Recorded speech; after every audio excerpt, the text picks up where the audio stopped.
En passant sur la route qui mène vers le Morne, en regardant à gauche, on remarque que le flanc de la montagne de la Tourelle du Tamarin semble coupé par des constructions et des développements. Or, les pentes abruptes de montagne ont une valeur esthétique et scénique, et ils sont très vulnérables aux désastres naturels, causés notamment par le développement. Il est clair que la pression pour développer les pentes de montagne en Maurice s'est intensifiée. Cette pression est d'autant plus forte que les gens cherchent la vue sur la mer pour des projets spécifiques. Regardons maintenant de plus près les travaux qui ont été effectués sur les flancs de la montagne de la Tourelle du Tamarin. On voit clairement qu'avec une pente très forte, ces travaux ont défiguré la montagne, causant un impact visuel très important sur une zone qui est normalement très jolie, avec une vue imprenable sur les lagons de Flic-en-Flac et sur les lagons du Morne.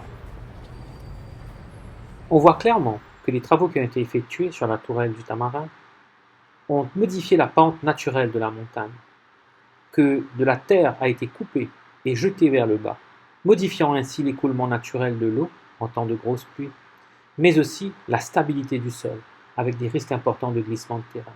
Et tout cela pour avoir la vue du Morne. Que nous dit le Planning Policy Guidance, ce fameux document utilisé pour les développements? Ce document nous donne la méthode de calcul pour calculer le pourcentage de pente sur un terrain donné, car ce pourcentage détermine si un terrain est éligible ou non à une construction. Dans ce cas-ci, si on regarde le pourcentage de la pente de la Tourelle du Tamarin en utilisant cette méthode, on tombe rapidement sur un chiffre très élevé, une pente de 62,5%. Peut-on construire sur une telle pente? Le même document nous explique que pour les pentes entre 30 et 60%, qui sont des zones environnementalement sensibles, aucune construction ne doit être faite à une altitude de plus de 45 mètres et sur une pente de plus de 20%.